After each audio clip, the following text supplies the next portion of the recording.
میں تمہیں وہ رات دکھانا چاہتا ہوں جس رات میرے نبی حضرت اما عائشہ کے پہلو میں لیٹے ہوئے ہیں اور کبھی یوں کروڑ بدلتے، پھر تھوڑی بات یوں کروڑ بدلتے، پھر تھوڑی بات یوں کروڑ بدلتے، اور پھر اچانک آگے بڑھتے ہیں اور اپنا پیٹ چارپائی کی لکڑی کے ساتھ لگا کر سارا یوں نیچے جھک جاتے ہیں، یوں جھک جاتے ہیں،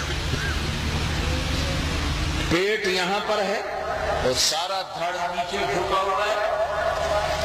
حضرت عائشہ رضی اللہ تعالیٰ عنہ تو پہلے نہیں سو پا رہی تھی آپ کے پہلو بدلنے سے، وہ ایک دم اٹھ گئی، یا رسول اللہ کیا ہوا؟ تم چوپڑی کھا لو، تم رشوت کی کھا لو، تم جھوٹ کی کھا لو، تم شرابیں پی لو۔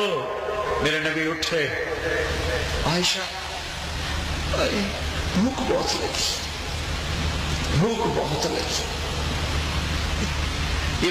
یہاں پیٹ کیوں رکھا؟ یہاں پیٹ کیوں رکھا؟ پریس کرنے کے لیے کہ معدے کی پکار تھوڑی دیر کے لیے بند ہو جائے، یوں اس کو پریس کیا۔ عائشہ بھوک بہت لگی، اللہ یا رسول اللہ، وہ پہاڑ نے خود کہا یا رسول اللہ مجھے اجازت ہے میں سونا چاندی بن جاؤں۔ میرے اللہ نے پیغام بھیجا، میرے حبیب آپ چاہتے ہیں احد پہاڑ سونا چاندی بنا دوں؟ نہیں نہیں نہیں یا رسول اللہ، یہ دنیا کے خزانوں کی چابیاں ہیں، اسرافیل آ چکا ہے، اب حکم دیں پورے پہاڑ سونا چاندی بنا کے چلا لوں گا۔ نہیں نہیں نہیں نہیں۔ حضرت عائشہ بچوں کی طرح رونے لگی، پھوٹ پھوٹ کے رونے لگی۔ محمد مصطفیٰ جیسا شوہر ہو اور وہ بھوک سے بے قرار ہو، عائشہ جیسی بیوی ہو، امت کی ماں، ان کا رونا کیسا رونا ہوگا؟ در و دیوار رو پڑے جب ہم عائشہ روئیں کہ یا رسول اللہ پھر آپ اللہ سے مانگتے کیوں؟ کوئی دیر لگے گی، آپ اللہ سے مانگتے کیوں نہیں؟ تو آپ نے تڑپ کے کہا نہیں عائشہ اللہ سے نہیں مانگوں گا، اسی بھوک میں اللہ سے ملاقات کروں گا۔ میرے نبی مجھ سے پہلے میرے بھائی اسی بھوک سے گزرتے ہوئے اللہ کے پاس پہنچے۔ یہ پتھر کیوں باندھے؟ کہ میری امت بک نہ جائے پراٹھے پر اور انڈے پر اور بریڈ پر، میری امت بک نہ جائے چمکتی گاڑیوں پر اور بنگلوں پر اور کوٹھیوں پر، اور میری امت بک نہ جائے اس دھوکے کے گھر، اس مچھر کے پر، اس مکڑی کے جالے پر بک نہ جائے، اس لیے پتھر باندھے۔ حضرت امام علی کہہ رہے ہیں حسن حسین سے احی قلبک بالموعظہ، یہاں سے بات دائیں بائیں چلی گئی تھی کہ میرے بچوں دل کو زندہ رکھنا، دل کو زندہ رکھنا کس سے؟ ٹونک سے؟ ہاں، کون سا؟ قرآن۔ دل کو زندہ رکھنا قرآن سے، دل کو زندہ رکھنا قرآن سے۔ یہ سارا مجمع بیٹھا ہوا ہے دائیں بائیں، کتنے دن گزر گئے قرآن کے پاس بیٹھے ہوئے، کتنے بچے ایسے ہوں گے کئی کئی سال گزر چکے ہوں گے قرآن اٹھا کے بھی نہیں دیکھا ہوگا۔ جہاں زمین بنجر ہو میں فصل بہار کیسے اگاؤں، جہاں زمین پتھر بن چکی ہو وہاں بیج کیا کرے؟ جس دل نے قرآن کو روزانہ سننا تھا پورا سال اٹھا کے نہیں دیکھا، کوئی مر گیا ختم پڑھنے کے لیے آ جاؤ بھائی، کوئی بیمار ہو گیا کوئی دعا قرآن کی پڑھنے کے لیے آ جاؤ، بالکل کرو، اپنے مردوں کے لیے قرآن پڑھو کہ اب ان کے پاس پہنچنے کا یہی راستہ ہے ثواب کا، ان کے لیے قرآن خوانی کی جائے، ان کے لیے قرآن پڑھا جائے۔ لیکن کیا صرف قرآن خوانی کے لیے آیا ہے؟ صرف فال لینے کے لیے آیا ہے؟ صرف آیت شفا کو گھول کر پینے کے لیے آیا ہے؟ یا میرا اللہ کہتا ہے ان ھذا القرآن یہدی للتی ہی اقوم، کیمسٹری راستہ نہیں بتاتی، فزکس نہیں بتاتی، قرآن سیدھا راستہ بتاتا ہے۔ میں ان علوم کی نفی نہیں کر رہا، یہ خیال میں رہے، یہ خیال میں رہے، میں یہ نہیں کہہ طرح کے یہ علم نہیں پڑھنے، میں یہ کہہ رہا ہوں کہ اس پر قرآن کو پڑھنا ہے، اس پر میرے نبی کی زندگی کو لانا ہے۔ آپ کے اداروں نے قرآن کو نکال دیا، ہمارے نظام تعلیم میں قرآن کا کوئی حصہ نہیں، میرے نبی کی سیرت کا کوئی حصہ نہیں، تو کون بتائے گا زندگی کیا ہے؟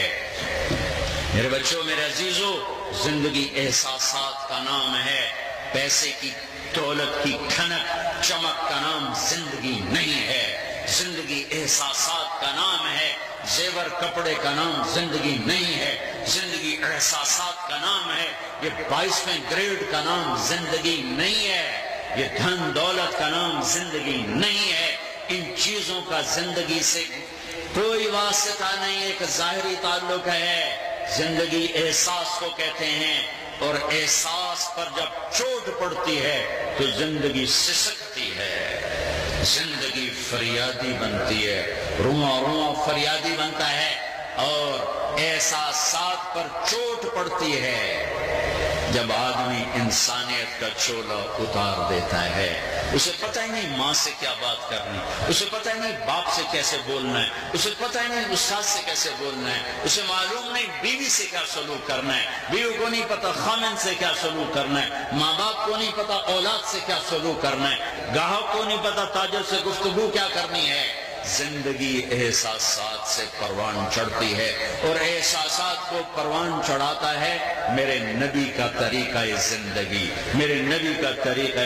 کروڑوں پتی باپ ہو اور بیٹا باغی ہو، اس کی پوچھو اس کی دولت اسے نفع دے رہی ہے؟ اس کو رات کو نیند آتی ہے؟ عالی شان بنگلے میں ہو اور بیٹا ماں سے بدتمیزی کر جائے، ماں سے پوچھو رات کو سوئے گی؟ 10 لاکھ کے بیڈ پر سوئے گی؟ اللہ کی قسم نیند اڑ جائے گی۔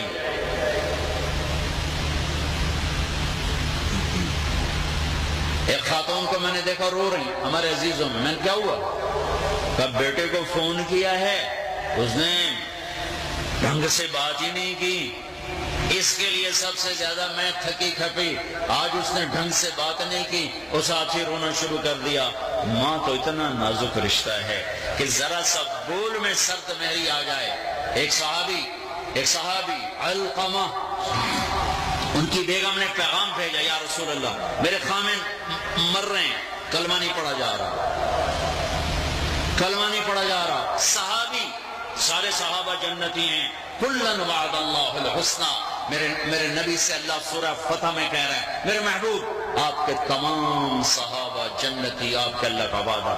کلمہ نہیں پڑھے، آپ جلدی سے آئے، یا غلام قل لا الہ الا اللہ، بیٹا کہو لا الہ الا اللہ۔ کہ یا رسول اللہ نہیں بولا جا رہا۔ اللہ اکبر۔ صحابی، ساری دنیا شیخ عبد القادر جیلانی بن جائے، ایک صحابی کے بدن کے بال کے برابر نہیں ہے۔ آپ نے کہا اس کے والدین میں کون ہے؟ کہا جی ماں۔ کیا ہوا؟ کہا جی ناراض ہے۔ کہا بلاؤ۔ ماں آ گئی۔ آپ نے کہا ام علقمہ بیٹے سے ناراض ہو؟ کہا جی۔ کیا ناراضگی ہے؟ کیا ناراضگی ہے؟ سننا دھیان سے، کیا ناراضگی؟ یا رسول اللہ بہت نیک بچہ ہے، راتوں کو تہجد پڑھتا ہے، قرآن پڑھتا ہے، دن میں روزے رکھتا ہے، مجھے اس کے دین کا کوئی گلہ نہیں، بس ایک ناراضگی ہے، بدتمیزی سے بات کرتا ہے، مجھ سے بات کرتا ہے میرا دل چیر دیتا ہے، اور کوئی نہیں، صرف زبان، باقی سارے کام کرتا ہے، یہ زبان سے مجھے دکھ پہنچا ہے۔ آپ نے کہا معاف کرو گی؟ کہ نہیں میرا دل نہیں چاہتا۔ آپ نے کہا میں آگ لگاؤں پھر سفارش کرو گی؟ میں آگ لگاؤں تو سفارش کرو گی؟ کہ جی پھر تو کروں گی۔ کہ پھر اگر تو نے معاف نہ کیا اسے اللہ کی آگ جلائے گی، اب کرتی ہو؟ کہاں جی کرتی ہوں۔ تو آپ نے کہا بیٹا کہو لا الہ الا اللہ۔ میں کہا لا الہ الا اللہ، جان نکل گئی۔ پھر آپ نے انہی کا جنازہ پڑھایا، پھر ان کے جنازے میں شرکت فرمائی، دفن میں شرکت فرمائی، پھر دفن کے بعد فرمایا سن لو میری بات، یہ صحابہ سے کہہ رہے ہیں، تم آج 1436 ہجری کے بچے بیٹھے ہوئے ہو، صحابہ سے کہہ رہے ہیں جس نے ماں باپ کو دکھ دیا اس پہ اللہ کی لعنت، فرشتوں کی لعنت، زمین آسمان کی لعنت، نہ ان کی نماز قبول ہے، نہ روزہ قبول ہے، نہ صدقہ قبول ہے۔ میرے عزیزو آپ اچھے دیکھو یونیورسٹیاں موجود ہیں، علم کوئی نہیں، ہسپتال موجود ہیں، شفا کوئی نہیں، بیماریاں بڑھ گئیں، وکیل زیادہ ہو گئے، جھگڑے زیادہ بڑھ گئے، یونیورسٹیاں زیادہ ہو گئیں، تہذیب ختم ہو گئی، گھر گھر میں اسکول بن گئے، تہذیب ختم ہو گئی، شرافت ختم ہو گئی، تجارتیں، مشینریاں وجود میں آ گئیں کہ مشینیں آ گئی ہیں، ہم فارغ ہو جائیں گے، لیکن آج فراغت نام کی شے ختم ہو گئی۔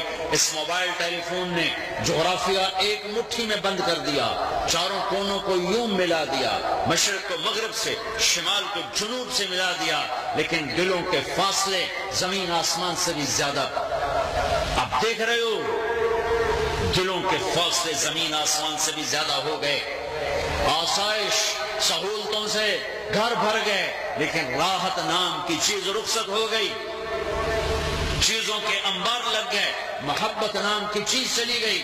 کہاں فالٹ ہے، کہاں فالٹ ہے؟ یہ اتنا مجمع پڑھنے والا ہے، یہ اتنے پروفیسر پڑھانے والے ہیں، یہ اتنی منڈیاں بھری پڑی ہیں، محبت کہاں چلی گئی؟ الفت کہاں چلی گئی؟ تہذیب کہاں چلی گئی؟ سچ کہاں چلا گیا؟ پاک دامنی کہاں چلی گئی؟ شرافت کہاں چلی گئی؟ حیا کہاں چلا گیا؟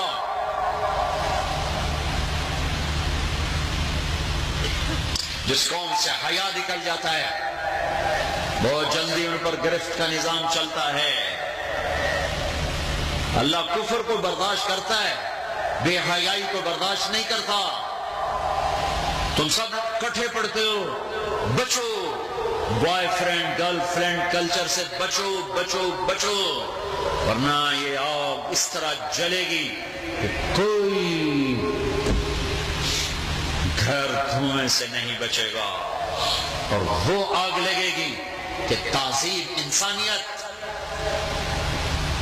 حیا، پاک دامنی ڈھونڈنے نکلو گے نہ مل پائے گی، اور پھر میرے اللہ کا نظام چلے گا۔ ایسوں کو زمین کے نیچے پہنچایا جاتا ہے۔ میں سارا ملک مغرب پھرا ہوں، لاکھوں کلومیٹر میں نے سفر کیے ہیں، ملک وہاں کی لڑکی مظلوم ترین لڑکی ہے، جو نہ بیٹی ہے، نہ بہن ہے، نہ بیوی ہے، نہ ماں ہے، وہ کیا ہے؟ وہ ایک ٹشو پیپر ہے، استعمال کر کے پھینک دیا جائے گا۔ پھر تنہائی ہے، اور وہ ہے ڈیٹروئے میں نماز پڑھ کے ایسے واک کے لیے نکلا عصر کے بعد، تو میں ایسے گلیوں میں چکر لگا رہا تھا، ایک گلی سے گزرا تو ایک عورت کوئی 85-90 سال کی اپنے گھر کے دروازے کے سامنے تنہا کھڑی یوں خلا کو دیکھ رہی تھی، خلا ایسے دیکھ رہی تھی، اور پھر یوں لوگوں کو دیکھتی، پھر یوں دیکھتی، میری سیر مجھے بھول گئی، میں اس کو کھڑا ہو کے دیکھنے لگا۔ پھر وہ تھوڑی دیر کے بعد ایک لمبا سانس لیتی، اور پھر خلاؤں کو گھورنا شروع کر دیتی۔ میں آج بھی اس عورت کے لیے رو رہا ہوں، مجھے نہیں پتا وہ کون ہے، انسان تو ہے، انسان تو ہے، انسان تو ہے۔ بطور انسان میرا دل پگھلا اس کے لیے کہ آج اس کو ضرورت ہے سہارے کی، کوئی نہیں۔ وہاں کا مرد نہ بیٹا ہے، نہ بھائی ہے، نہ خامد ہے، نہ باپ ہے، ایک مشین کا پرزہ ہے، جب تک استعمال ہوگا، استعمال کیا جائے گا، پھر کباڑ میں پھینک دیا جائے گا۔ تہذیب لینی ہے تو محمدی تہذیب لو، سیرت لینی ہے تو محمدی سیرت لو۔ تمہارے درمیان ایک حد ہے، ہم مسلمان ہیں، ہماری مسلمان بیٹی، ہمارا مسلمان بیٹا، ان کے درمیان ایک حد ہے، یا آخرت کو بھلا دو، یا قرآن کا انکار کر دو، یا موت کا انکار کر دو، یا جنت کو آگ لگا دو، جہنم کو پانی سے بجھا دو، جاؤ جو مرضی کرو، نہ تم جنت کو آگ لگا سکتے ہو، نہ جہنم کو بجھا سکتے ہو، نہ موت سے ٹکر لے سکتے ہو، تو پھر یہ غلط زندگی ہے، غلط زندگی ہے، غلط زندگی ہے، اس کا انجام تباہی ہے، تباہی ہے، تباہی ہے۔